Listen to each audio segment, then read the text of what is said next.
Donc, bon matin. Je suis Bon matin. vraiment content de vous avoir avec nous autres ensemble.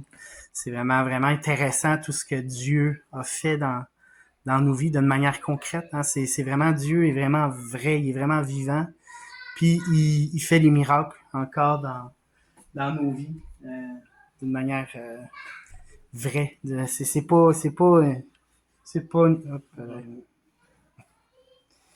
pas,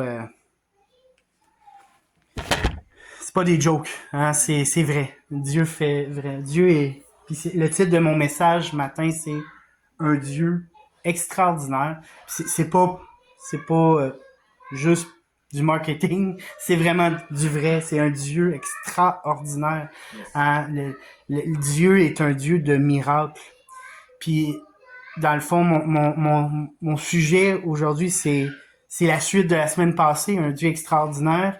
Mais ce matin, on va voir sur l'opération des miracles, parce que Dieu fait des miracles. Puis on va lire un texte où on voit une résurrection, hein, parce que Jésus se promenait de lieu en lieu et il faisait l'œuvre de son Père et il accomplissait des miracles. On voit dans Marc chapitre 16, verset 20, le Seigneur travaillait avec eux et confirmait la parole par les miracles qui l'accompagnaient. Ah, donc, on entre dans un texte, mais plus que ça, on rentre dans une vie avec Dieu, où ce que Dieu continue à faire son œuvre. Il continue à faire le travail.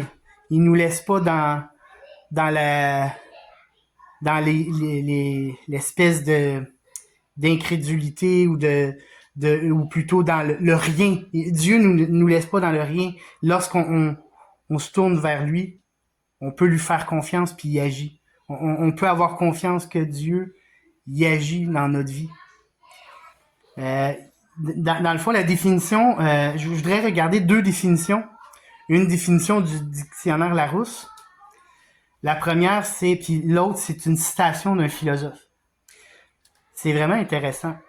J'ai été voir dans le dictionnaire Larousse, puis la résurrection, c'est le retour de la mort à la vie. C'est la résurrection de Lazare ou la résurrection du Christ. Dans le dictionnaire Larousse, il utilise pour définir la résurrection ou le miracle, parce que c'est un miracle. La résurrection, il utilise des choses de la parole de Dieu, c'est assez intéressant. Donc, on peut comprendre que euh, la résurrection, c'est simplement de passer de la mort à la vie. Et c'est ce que le dictionnaire nous démontre, mais c'est aussi ce que Dieu nous démontre par sa parole. Il y a une autre citation d'un professeur, David Basinger, hein, un beau nom quand même. Puis dans le fond, lui, il est professeur en Angleterre. Puis bon, il nous dit ceci. Imaginons que par rapport au miracle, par rapport à la résurrection d'entre les morts, c'est un homme dont le cœur n'a pas battu depuis 24 heures et qui était mort selon d'autres critères utilisés.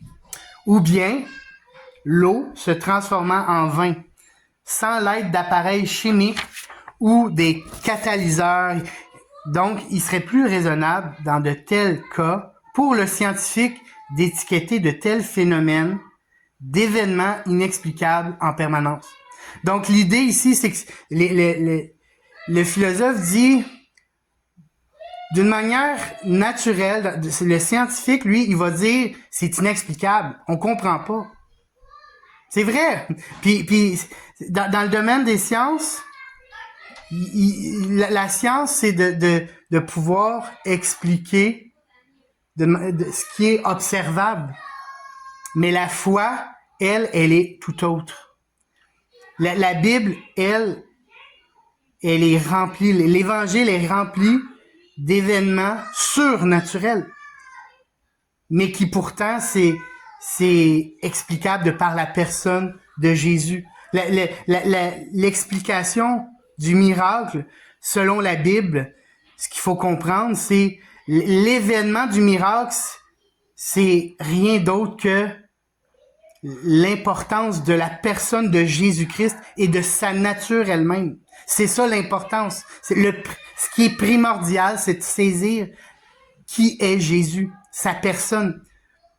Hein, le miracle, c'est d'abord et avant tout de pointer vers Jésus. C'est lui, c'est l'essence, c'est Jésus. Il n'existe pas de miracle sans Jésus. Sans Jésus, c'est pas un miracle. Amen? Amen. Amen. Donc,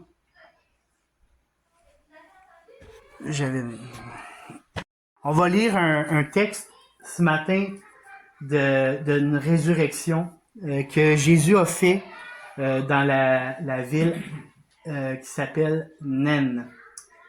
Ses disciples et une grande foule faisaient route avec lui. Lorsqu'il fut près de la porte de la ville, voici, on portait en terre un mort, fils unique de sa mère, qui était veuve. Et il y avait avec elle beaucoup de gens dans la ville. Le Seigneur, l'ayant vue, fut ému de compassion pour elle et lui dit, « Ne pleure pas. » S'approchant et toucha le cercueil, ceux qui le portaient s'arrêtèrent et il dit, « Jeune homme, je te le dis, lève-toi. » Et le mort s'assit et il se mit à parler. Jésus le rendit à sa mère. Aïe aïe, hein? Amen. Tous furent saisis de crainte et ils glorifiaient Dieu, disant, un grand prophète a paru parmi nous et Dieu a visité son peuple. Cette parole sur Jésus se répandit dans toute la Judée et dans tout le pays d'alentour et je pourrais rajouter jusque aux extrémités de la terre et on en parle encore aujourd'hui. Amen. Amen. Donc, c'était un texte qui était dans Luc au chapitre 7, versets 11 à 17. Donc, j'aimerais regarder ce matin à cinq clés qui nous propulsent d'une certaine manière dans le miracle, dans ce que Dieu a pour nous. En espérant que Dieu nous touche au travers de cette parole-là, que Dieu opère des choses qu'on n'avait pas pensées. Donc, j'aimerais ça juste, avant d'aller plus loin, juste donner un petit mot de prière pour que Dieu fasse son œuvre. Seigneur Dieu, merci de ta présence, Seigneur, dans ce lieu. Seigneur Dieu, merci de venir toucher, de venir parler à nos cœurs, venir changer des choses qui devrait être changé. Amène-nous à la repentance et au pardon et à la guérison, à la délivrance, à la libération. Merci Seigneur de tout ce que tu fais, des miracles que tu fais à tous les jours de nos vies, Seigneur Jésus. Merci de te révéler à nous dans le nom de Jésus. Amen. Amen. Amen. Donc la première clé qu'on voit dans le texte, c'est renoncement ou bien mort à moi-même. On voit dans le texte on voit qu'il est écrit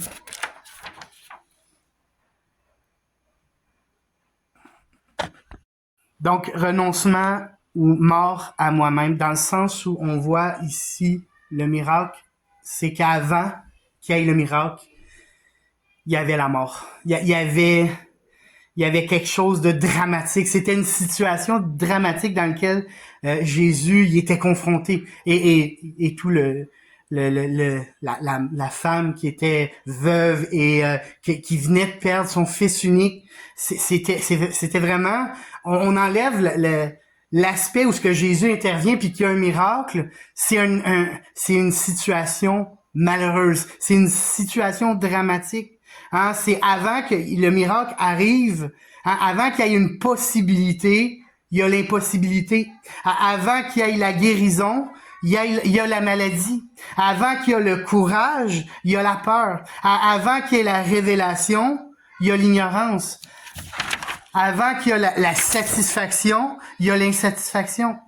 Avant d'être rassasié, on vit la disette. Avant de vivre l'extraordinaire, on est ordinaire. On vit l'ordinaire. Donc, cette première clé, c'est de comprendre que, d'abord et avant tout, il y a rien. Il y a le drame. Il y a le fait qu'on est pécheurs. Car tous ont péché et sont privés de la gloire de Dieu. Hein, mais Jésus vient dans le portrait. Il vient se manifester alors qu'il y a rien de possible. Et nous sommes appelés à renoncer à notre propre force. Parce que souvent, on veut agir de notre manière à nous, de notre façon à nous, pour colmater les choses, mais que Dieu, lui, il y a quelque chose d'encore meilleur pour nous. Il y a le verset dans Matthieu 16, 24, 25. Alors Jésus dit à ses disciples, si quelqu'un veut venir après moi, qu'il renonce à lui-même, qu'il se charge de sa croix et qu'il me suive. Car celui qui voudra sauver sa vie la perdra, mais celui qui perdra à cause de moi la trouvera. On doit renoncer à certaines choses de notre vie, parfois, pour expérimenter le miracle. Que ce soit de par cette manière de penser. Des fois, on doit renoncer à certaines manières de penser. Des fois, on doit renoncer à certaines habitudes de vie. Des fois, on doit renoncer à certains rituels inutiles. Parfois, on doit renoncer à certaines relations qui sont parfois peut-être toxiques dans notre vie. Et je crois que on doit laisser Dieu nous parler. On doit laisser le Saint-Esprit nous communiquer ces choses qui sont appelées à être renoncées dans notre vie. Amen? Amen. Amen.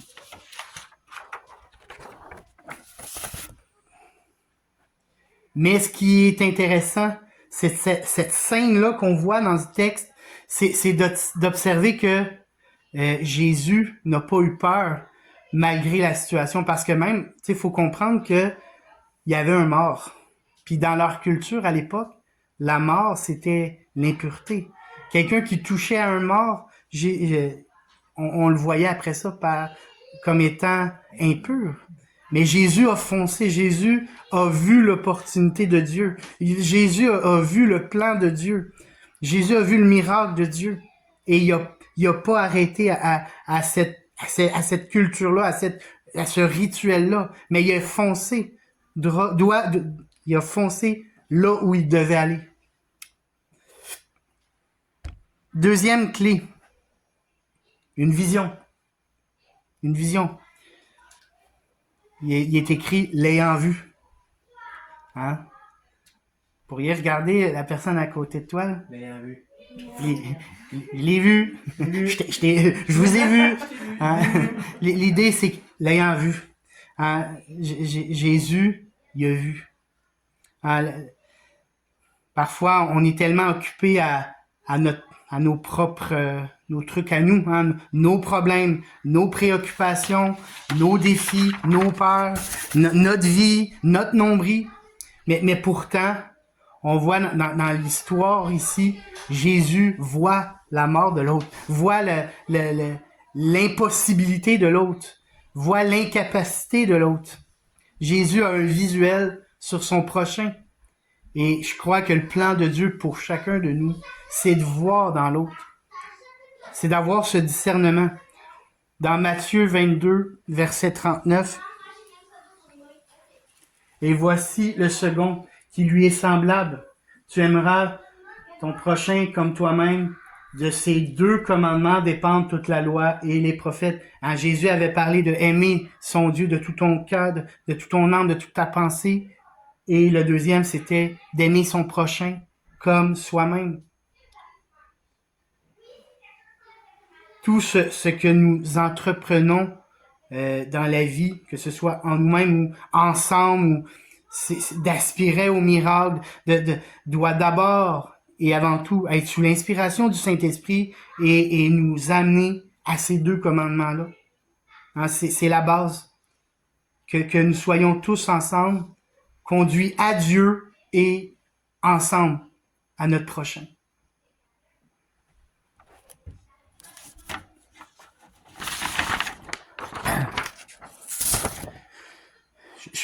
C'est ça, je crois que de marcher dans la vie chrétienne par le Saint-Esprit, c'est de discerner que d'avoir une vision pour notre prochain. On est appelé à avoir une vision pour notre prochain.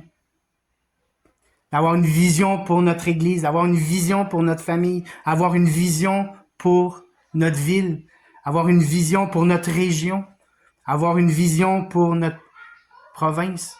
On est appelé à discerner ce que Dieu a pour nous. Et je crois que ça va amener par le Saint-Esprit à une restauration. Une restauration en notre cœur, mais aussi à ceux autour de nous. 3e clé, ému de compassion. Jésus fut ému de compassion pour cette femme. Tout tourne autour de l'amour. Tout tourne autour de l'amour. Il ne se passe rien sans l'amour.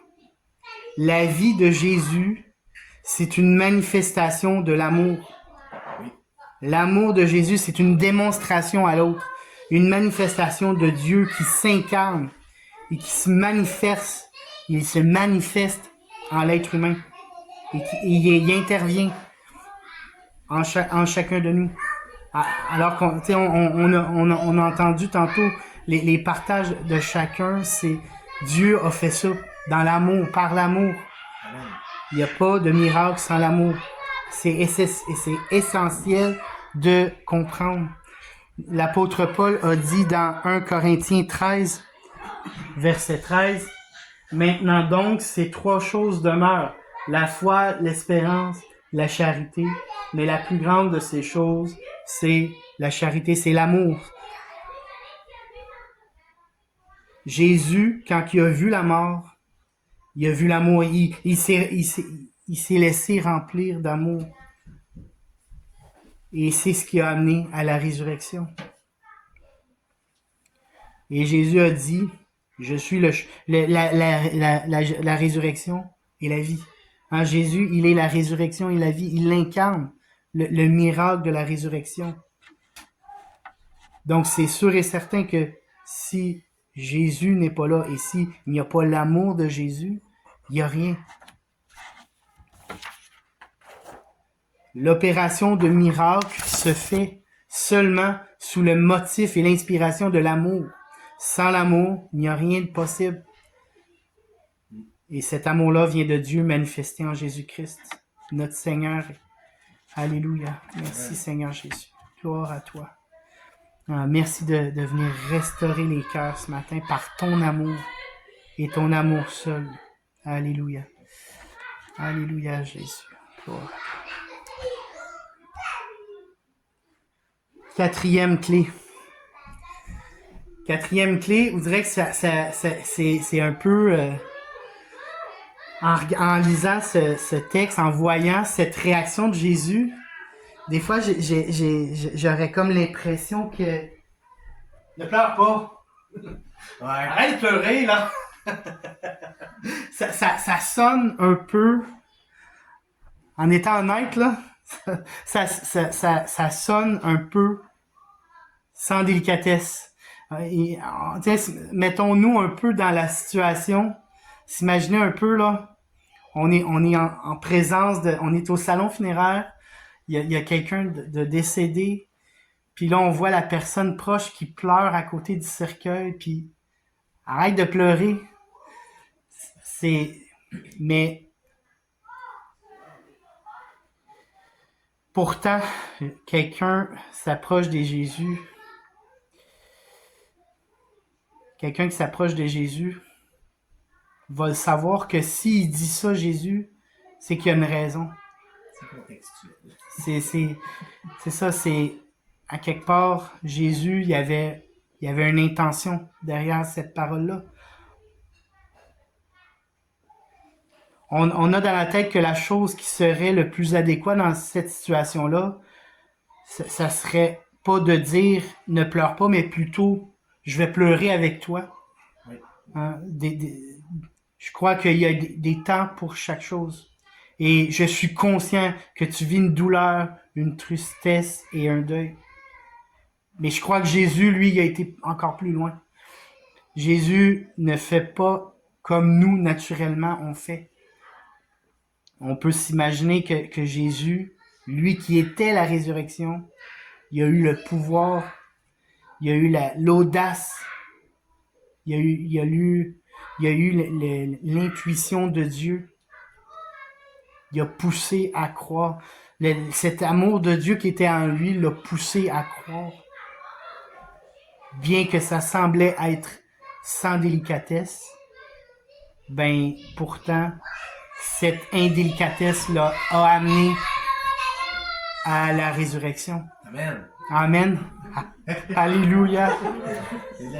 Et ce matin, j'ose avec audace le miracle. J'ose avec audace voir des choses qui viennent de Dieu.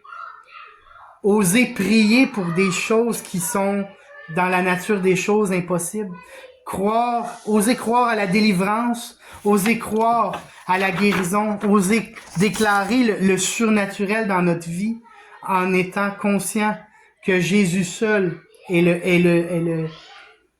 celui qui l'authentifie, qui l'atteste. Oser croire que il y a des situations des fois qui nous semblent impossibles puis qu'on peut rien faire, mais que c'est Jésus qui va le faire puis qui va intervenir. Jésus a fait preuve d'audace, a fait preuve de ce qu'il est.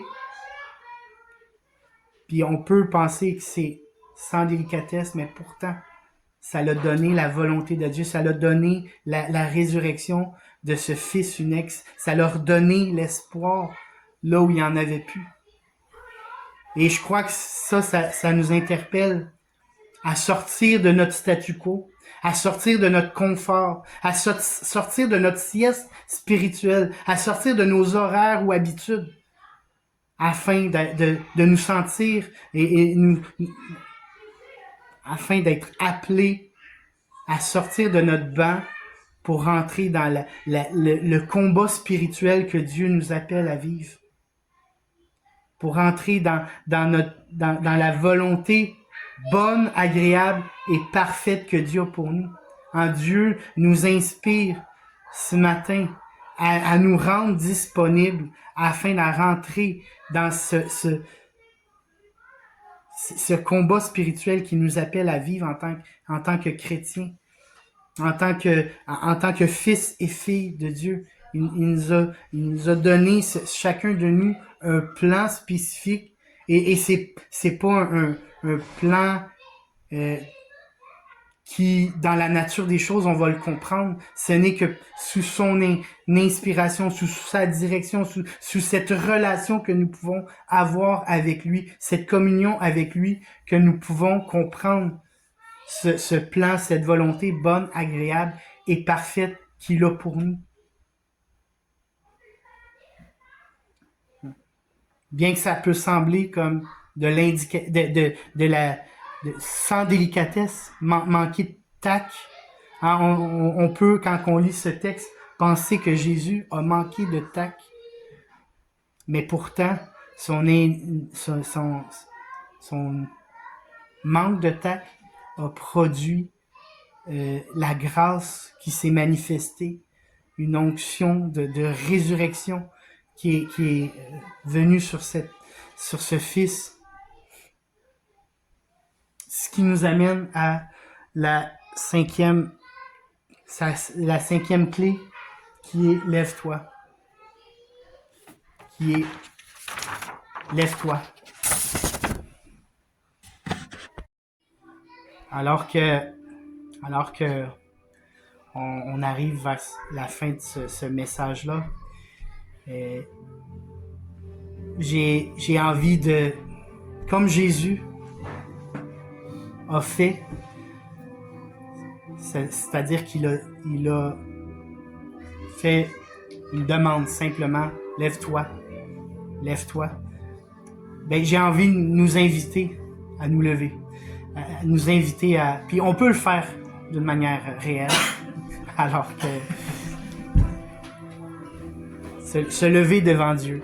Nous sommes appelés à nous lever et prendre position face à cette guerre spirituelle, parce que on doit savoir que la Bible nous démontre que nous sommes continuellement dans une guerre spirituelle, mais que nous avons la victoire.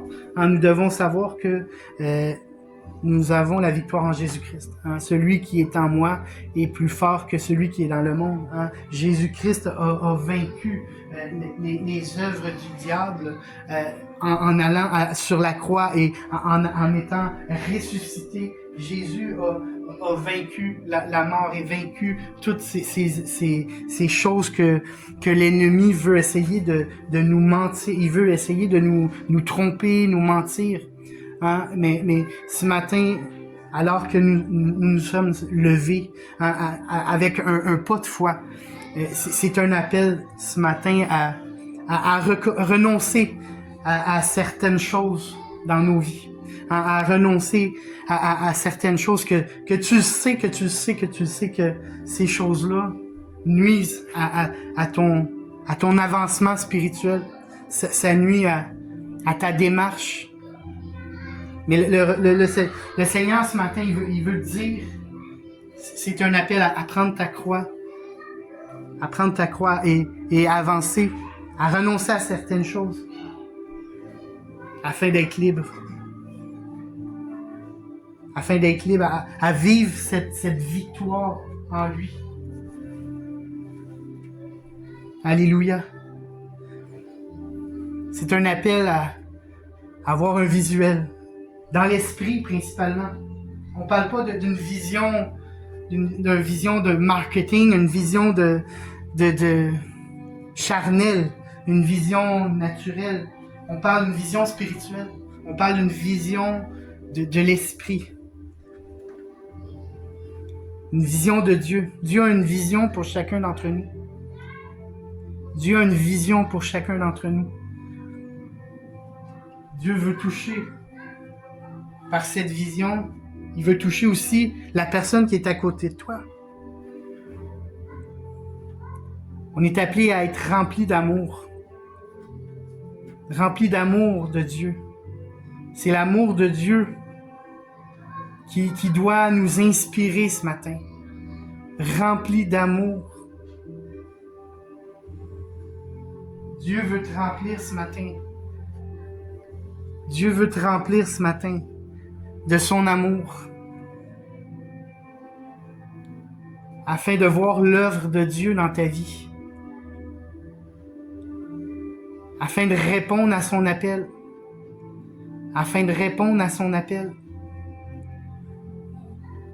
C'est oser croire que Dieu est en train de faire un miracle dans ta vie.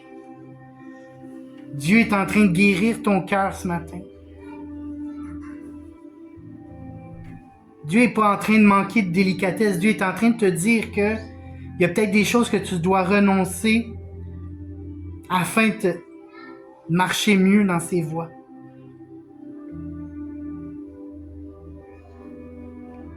C'est une parole d'un miracle qui est en train de te dire ce matin. C'est un miracle qui est en train de se produire dans ta vie ce matin. C'est un message peut-être qui est un peu dérangeant, mais Jésus, bien que ça dérange, ben ça manifeste quelque chose. Dieu est en train de manifester quelque chose. Dieu est en train de toucher quelque chose à quelque part dans ton cœur, sous l'inspiration de l'amour. C'est quelque chose qui est pour ton bien. C'est quelque chose qui est pour l'éternité à venir. C'est quelque chose pour ta guérison.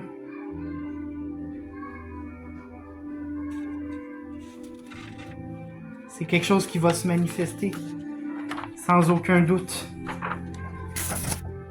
C'est quelque chose qui va se manifester, évidemment. qui va te propulser, qui va te délivrer dans le nom de Jésus.